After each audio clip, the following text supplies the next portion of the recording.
खुलुमबाय लोगोसे गासैबो मानगोनां रायजो राजा आफा बिदा फंबायमोनखौ फिन खनसेबाव आंनि नैबे गोदान भिडिअ बरायना लाग्रोनाय जाबाय।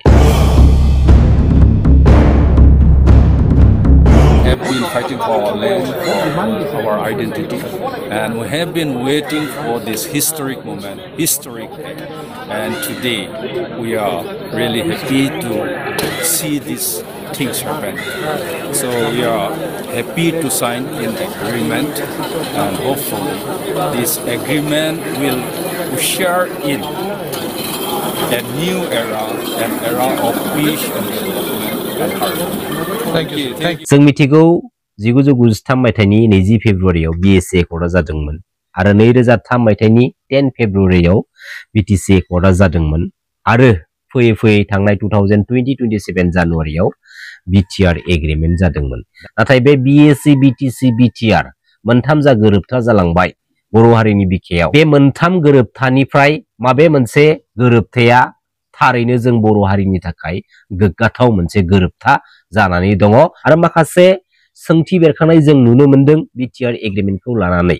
थारैनो बे BTR Agreementआ BTC Accordनिफ्राय बांसिन गोहोगोरासिन नंमारगौना नंमारा? आरो जुदि BTR Agreementआ BTC Accordनिफ्राय बांसिन गोहोगोरासिन जुदि नङा अब्ला जोंनो मानो BTR Agreementखौ नांगौ? बेफोरबायदि गोबां माखासे सोंथिनि बाथ्राफोरखौ लानानै बर' फिसाफोरखौ खुगा सावरायनाय ससियेल मिडियानि गेजेरजों सोंथि खालामलायनाय डिबेट खालामलायनायखौ जोङो नुनो मोनगासिनो दङ।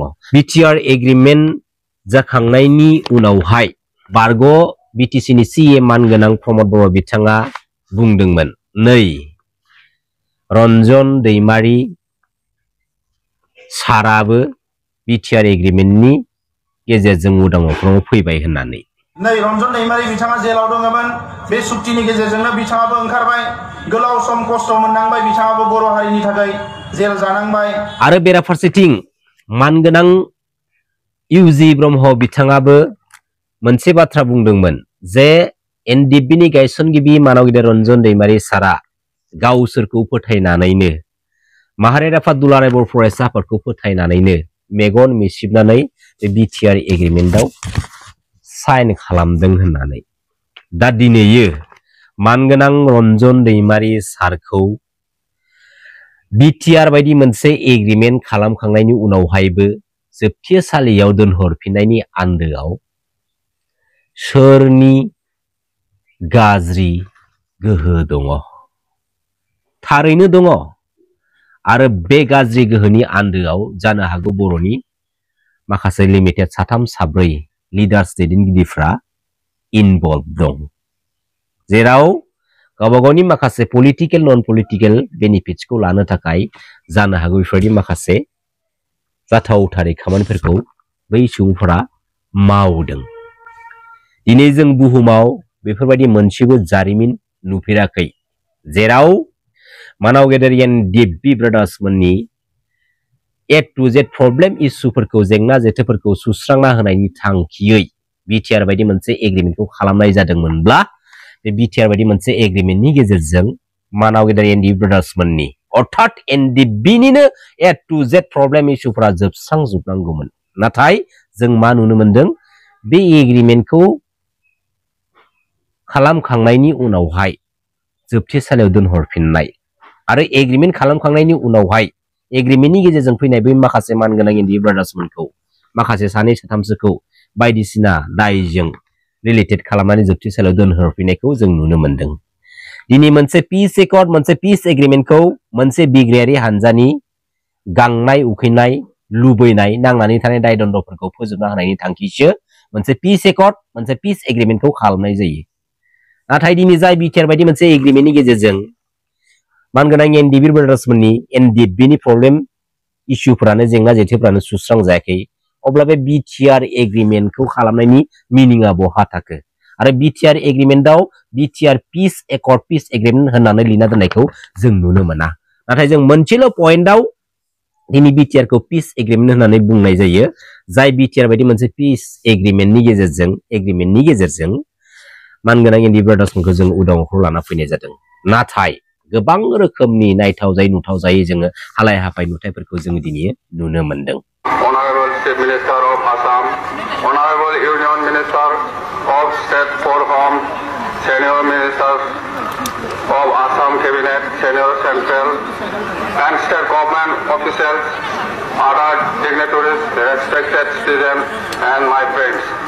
2003 10 फेब्रुवारियाव BTC Accord को खालामबाय 6 शिड्यूलनि 6थि फारिलाइनि मोनथाय होनानै माखासे पावर एन्ड फांसनफोरखौ बारायनानै BTC Accord को खालामना लाना फैनाय जाबाय। बेजों लोगोसे BTC Accord नि उनावहाय 2004 मायथाइयाव 1000 BLT cadres फोरखौ paramilitary forces आव साख्रि थिसननायनि जा मोनसे थांखि।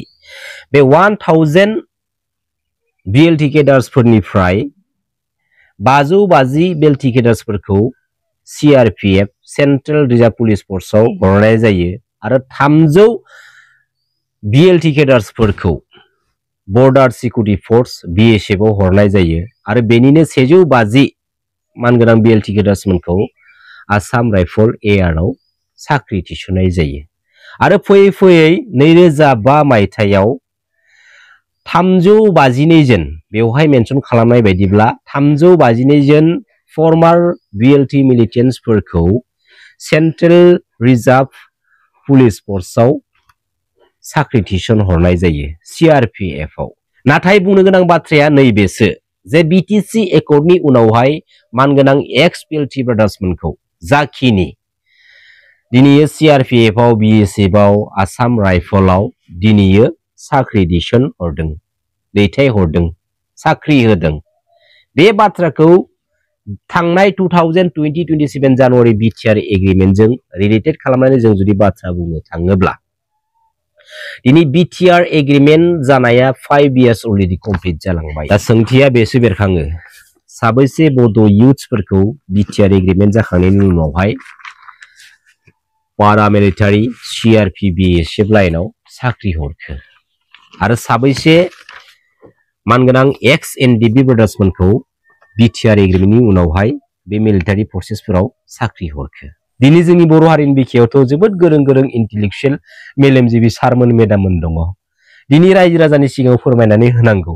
दिनै माहारियारि आफादनि बै माखासे गोख्रों बिबानगिरिफ्रा दैदेनगिरिफ्रा दिनै माखासे जालांनाय बै एकर्ड एग्रीमेंटफोरखौ फरायथिनानै माबे मोजां माबे गाज्रि बेखौ जोङो लाबोयोबा मोजां जागोन ना गाज्रि जागोन, बेखौ जों जुदि दैखांहरोबा मोजां जागोन ना गाज्रि जागोन, बे माखासे सैथोथि बाथ्राफोरखौ बर' रायजो राजा आइ आफाफोरनि सिगाङाव दिनै फोरमायनानै होनांगौ।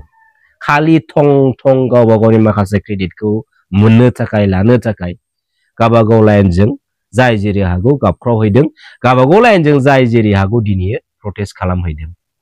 आरो दिनै बेराफारसेथिं सेपारेट स्टेट बड'लेण्डखौ सोरजिनायनि थांखिया बर' हारिना मोनसेल' थांखिमोन, मोनसेल' प्लेटफर्म आरो गांसेल' फिरफिलानि सिङावमोन।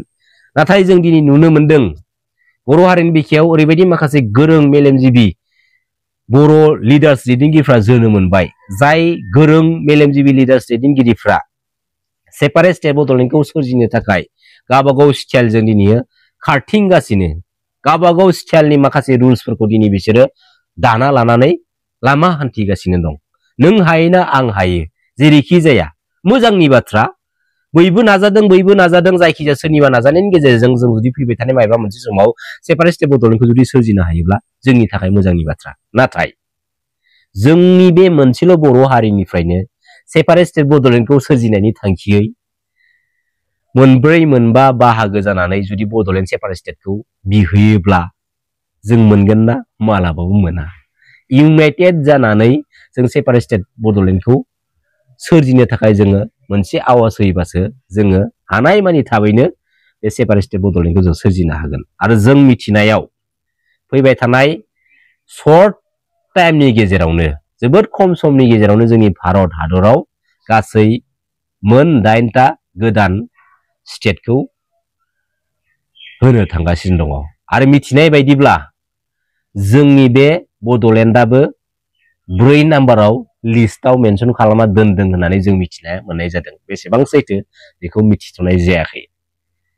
दा खुगाजों खुगा सावरायनायनि गेजेरजों बेखिनि बाथ्राखौ मिथिदों। दा जियानो जादोला मानगोनां रायजो राजा आफा बिदा फंबायमोन, दिनैयो साधारन पलिटिकेल इस्युखौ लानानै नोंनिसो आंनिसो जोंनिसो नोंनि नङा बेफोरबायदि सोंखारिलायबाय थानानै माखासे पलिटिकल सिस्टेमखौ दैदेनलांनो जुदि आगान सुरदोंब्ला मालाबाबो जोङो साक्सेस जानाय नङा। जोबथियाव नैबे मोनसे मेसेजखौसो आं हरनो नाजागोन।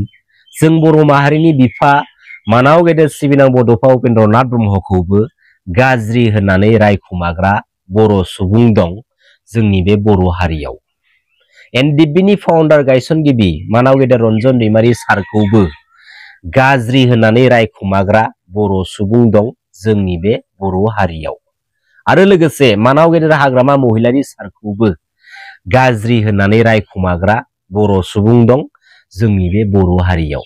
बेखायनोथ' जों दिनै जोंनि बर'नि जारिमिनखौ फरायनो मोनदों, जेराव जोंनि बर' हारिनि रैखाथिनि थाखाय सिमां सुजुग्रा, जोंनि बर' हारिनि बर' फिसाफोरखौ लानानै मोजां सिमां सुजुग्रा, मोजां थांखि लाग्रा सोमदोन जोहोलावखौबो जोंनिनो बर' फिसाफ्रा गावनि आखाइजोंनो नायगार सिथारदोंमोन। जानो हागौ बेनि थाखायनो दिनैनि बे समसिमहालागै जोंनि बर' फिसाफ्रा इउनाइटेडलि मोनसे गारांजों जोङो गारां होनानै रिंसार होनो हायाखै। आरो जानो हागौ जाय जोंनि बर' माहारिखौ अनसायनानै सिबिनानै जोंनि बर' माहारिनि थाखाय रैखाथिखौ लानानै सिमां सुजुग्रा बै गोथार गोसोनि बर' जोहोलाव जोहोलावजोफोरा जोंनि बर' हारिनि थाखाय होलांनाय जा साव, बे सावा दिनैसिमबो जोंनि बर' हारिनि बिखायाव नांनानै दङ, जायनि थाखाय जों दिनैसिमबो गुलाय गुजाय मोनबाबो मोनै बायदि माखासे गुबुंले बारहावाजों जोंनि माहारिनि सिस्टेमखौ जोङो दैदेनलांनो गोनां बाध्य जानानै फैदों। आरो दिनैनि समाव सोर लिडारा जों बर' हारिनि थाखाय मोजां, सोर दैदेनगिरिया जोंनि हारिनि थाखाय मोजां बाथ्रा बुंदों, जों रावखौबो हमनो हाला, रावखौबो जों सिनायनो रोंला। खारन जों दिनै नुदों, जों दिनै फोरमान मोनदों, जेसेबांखिनि लिडार्स दैदेनगिरिफ्रा जोंनि बर' हारिनि बिखायाव जोनोम जालांबाय, मानाव गेदेर सिबिनां बड'फा उपेन्द्रनाथ ब्रह्मनि उनावहाय, मानाव गेदेर रन्जन दैमारि सारमोननि उनावहाय, मानाव गेदेर हाग्रामा महिलारि सारमोननि उनावहाय, बै माखासे लिडार्सफ्रा गावबागाव बेक्तिगत स्वार्थबादिनि थाखाय दिनै बाथ्रा बुंनानै गावबागावनि थाखाय क्रेडिट लानायनि अनगा जेबो रोङा। आरो बै माखासे लिडार्सफ्रानो जोंनि बर' हारिनि इयुन जेनेरेसनफोरखौ मोनसे गाज्रि आबहावायाव दिनै गोजोम होनानै दोनगासिनो दङ। बे माखासे नोजोरथिखौ बुहुमनि साफ्रोम बर' फिसाफ्रा दिनै नोजोर होनानै सुस्रांनायनि माखासे गोख्रों हाबाफारिनि स्टेपखौसो लानायनि सम जाबाय। आंनि बुंलांनाय फोरमायलांनाय बै माखासे बाथ्राफोरा माबाफोर जुदि गोरोन्थि जादोंब्ला आंखौ निमाहा होबानो जाबाय। गोजोन्थों, खुलुमबाय, जै बर' हारिनि, जै बर' बिमानि।